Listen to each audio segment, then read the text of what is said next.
जसं मी सांगितलं की मी 5 वर्षांपासून कनेक्टेड आहे. फिल्म करत असताना रिअल आणि रॉ दाखवण्याचा प्रयत्न होता. तर तो आम्ही त्यांच्यासोबत जाऊन राहिलो आणि तोच त्यांच्याकडनं जो ॲडॉप्ट केला तोच डिलिव्हर करण्याचा प्रयत्न केला. करत असताना इतकं कळलं की त्यांच्या लाईफमध्ये खूप अडीअडचणी आहेत, खूप प्रॉब्लेम्स आहेत आणि तो फेस करून आम्ही तो सिनेमा पुढं न्यायचा प्रयत्न केला आणि ॲज अन ॲक्टर असे कॅरेक्टर करणं म्हणजे कॅरेक्टर करायला मिळालं खूप अभिमानाची गोष्ट आहे. I am very proud to do such character.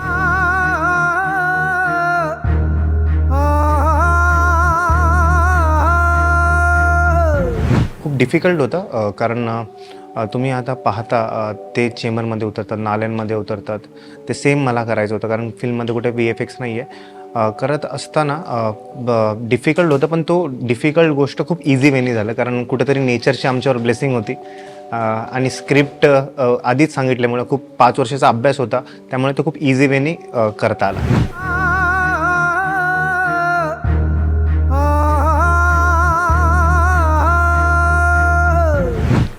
खूप मस्त होते दोन्ही कलाकार. काम करायला खूप मजा आली आणि त्यांच्याकडून खूप शिकायला मिळालं. जसं की बऱ्याचशा गोष्टी आहेत जे आपण लहान मुलांकडनं शिकतो. मोठे कुठेतरी विसरतात, पण लहान मुलं ते तुम्हाला शिकवत असतात.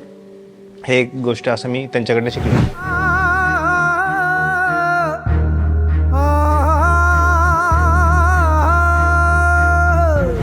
खूप संदेश आहेत. एक संदेश नाही आहे कारण प्रेक्षकांना हे कळणं गरजेचं आहे की स्वच्छता योद्धा किती महत्त्वाचा आहे. कारण तो स्वतःच्या आरोग्याची काळजी न करता लोकांच्या आरोग्याच्या काळजीसाठी रस्त्यावर उतरतो. सकाळी 5 वाजता उठून रस्ते, गल्ल्या, बोळ सगळं साफ करतो आणि आपली आरोग्याची काळजीसाठी स्वतःचं आरोग्य धोक्यामध्ये टाकतो.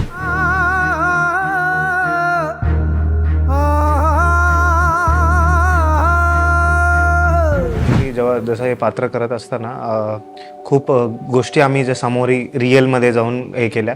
एक इन्सिडेंट आहे मला जो आठवतो. जेव्हा आम्ही कर्मचाऱ्यांच्या कॉस्ट्यूममध्ये होतो आणि एका गोष्टीसाठी आम्ही गेलो होतो. ते पाहत असताना तिथं जेव्हा आम्ही ऑन फ्लोअर होतो, जसं कोणालाच माहिती नाही की कॉस्ट्यूममध्ये त्यांना वाटलं की सफाई कर्मचारीच आहे. जाता जाता त्यांनी सांगितलं, अरे इथं एक कचरा आहे, साफ करून घ्या. तर हे एक इन्सिडेंट मला लक्षात राहिलं आहे. आणि अजून एक फिल्ममध्ये जो सीन्स आहेत, बरेचसे सीन्स आहेत, पण एक सीन्स माझ्या लक्षात राहील लाईफ टाईम. नाल्यामध्ये उतरत असताना एक इंजरी झाली होती स्टमकला, कारण ती इंजरी अजूनही मार्क आहे तसंच.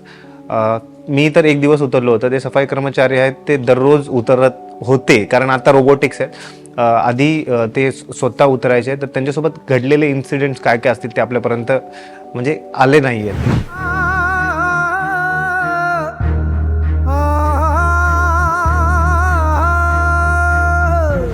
खरंच रिअल हिरो आहेत ते. आपण कुठेतरी त्यांचा विसर पडतोय आपल्याला कारण ते ग्राउंडवर आपल्यासाठी झटत असतात. एक हिरो बॉर्डरवर आणि एक हिरो रस्त्यावर असतो.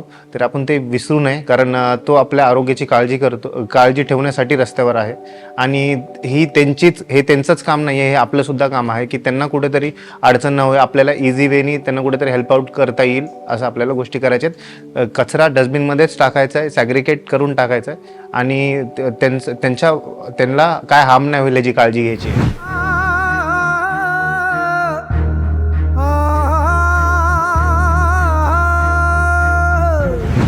ॲक्च्युली अरविंद सरांसोबत काम करताना एक्सपिरियन्स खूप हे होता, डिफिकल्ट होता आणि डिफिकल्टनी इझी होता. कारण जेव्हा तुम्ही स्क्रिप्ट ऐकता तेव्हा ते खूप वेगळ्या रीतीने मांडतात कारण खूप इझी वेनी लोकांपर्यंत जे रिॲलिटी आहे ते टच करण्याचा प्रयत्न करतात. जे रिअल असतं तेच ते दाखवण्याचा प्रयत्न करतात आणि करत असताना गेल्या अनेक जे आहेत शॉर्ट फिल्म्स आहेत, ही फिल्म आहे. शॉर्ट फिल्म्स करत असतानाचा पण तोच त्यांचा एक एम असतो की तुम्हाला जे आहे तेच डिलिव्हर करायचं, जे तुम्ही ॲडॅप्ट करता तेच डिलिव्हर करायचं, रिअलिस्टिकच दाखवायचं आहे. कुठे आर्टिफिशियल दाखवण्याचा प्रयत्न आम्ही नाही करत आणि सरांचं हेच असतं की जे तुम्ही ॲडॅप्ट करता तेच डायरेक्टली थेट डिलिव्हर करा आणि तोच प्रयत्न मी माझ्या भूमिकेतून लोकांसमोर आणतोय.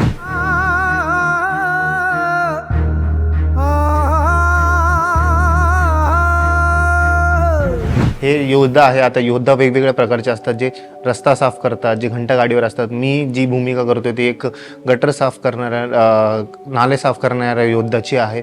आणि तो तितकाच महत्त्वाचा आहे जितकं बाकीचे योद्धा महत्त्वाचे आहेत, जसे घंटा गाडीवर आहेत आणि रस्ता साफ करतात. कारण मला हे लोकांपर्यंत पोचवायचं आहे की ते वॉरियर्स आहेत कुठेतरी, आपण त्यांचा विसर कुठेतरी पाडतोय मला असं वाटतं. आणि त्यांच्या माध्यमातून मी लोकांपर्यंत हेच सांगेल. कारण मी जो कॅरेक्टर ॲडॅप्ट केला त्यांच्या ह्याच्याने सांगायचं की त्यांना आपल्याकडून काहीच हवं नसतं. त्यांच्याकडनं फक्त आपल्याकडनं एकच अपेक्षा असते की रिस्पेक्ट हवी असते त्यांना, बाकी काहीच हवं नसतं. तर मला हे सांगायचं आहे, सगळ्यांनी रिस्पेक्ट द्या त्यांना.